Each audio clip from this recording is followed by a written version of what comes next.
So guys, আজকে আমি আপনাদেরকে যা শেখাতে যাচ্ছি সেটা হলো হাউ অ্যাবাউটের ব্যবহার। ঠিক আছে, how about. So how about কথার অর্থ কী, হাউ অ্যাবাউট আর আমরা কখন ব্যবহার করি।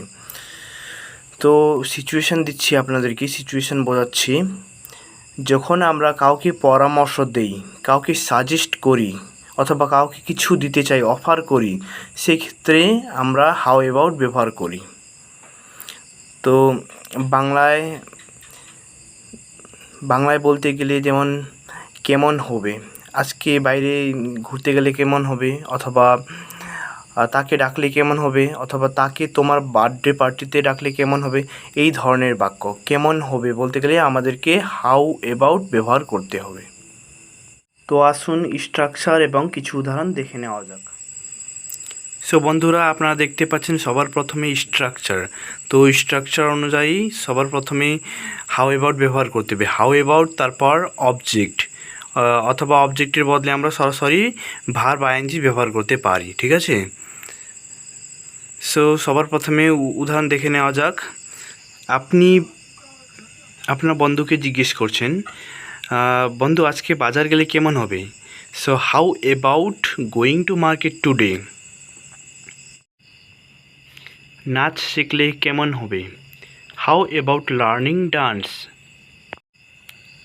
একটি নতুন ব্যবসা শুরু করলে কেমন হবে, how about starting a new business. বাইরে হাঁটতে গেলে কেমন হবে, how about going out for a walk.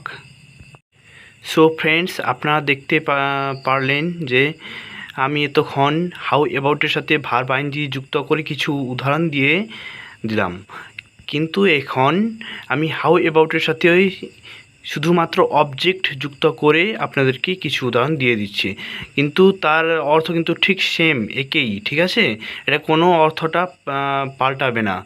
যেমন হাউ অ্যাবাউটের সাথে আমি ভার্ব আইএনজি যুক্ত করে, যেমন আমরা বাংলা দিয়ে কেমন হবে এই অর্থটা বের করেছিলাম, ঠিক হাউ অ্যাবাউটের সাথেও কিন্তু অবজেক্ট যুক্ত করলে এর অর্থ কিন্তু কেমন হবেই হবে। ঠিক আছে, কোনো আলাদা কিছু হবে না। তো আমরা হাউ অ্যাবাউটের পরে ডাইরেক্ট অবজেক্ট শুধু ব্যবহার করতে পারি, সেন্সটা একই কিন্তু।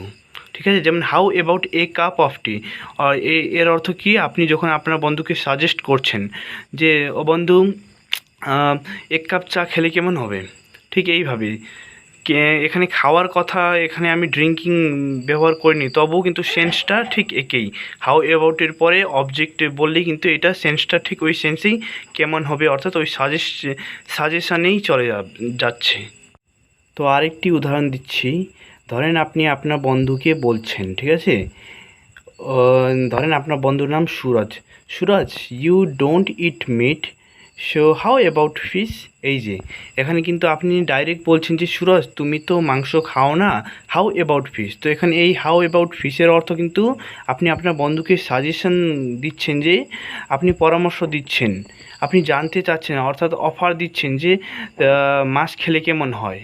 এই যে হাউ অ্যাবাউট ফিশ, আচ্ছা তুমি মাংস তো খাও না, তো মাছ খাবে তো। এইভাবে আপনি বাংলায় যাই বুঝুন না কেন, এটা কিন্তু একটা সাজেশন। আপনি আপনার বন্ধুকে সাজেস্ট করছেন যে হাউ অ্যাবাউট ফিশ, অর্থাৎ মাছ খেলে কেমন হয়, ঠিক এইভাবে বুঝতে হবে। ঠিক আছে, হাউ অ্যাবাউটের পরে আমরা ডাইরেক্ট অবজেক্ট ব্যবহার করে কাউকে সাজেশন দেওয়ার ক্ষেত্রে ব্যবহার করতে পারি এইভাবে। So guys, in order to speak in English fluently, you have to practice a lot at home.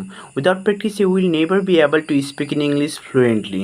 So if you follow my videos, then I can surely say that you must be able to speak in English fluently sooner or later. And try to use these structures in your daily conversation. Then only your ability to speak in English will improve soon. Thank you.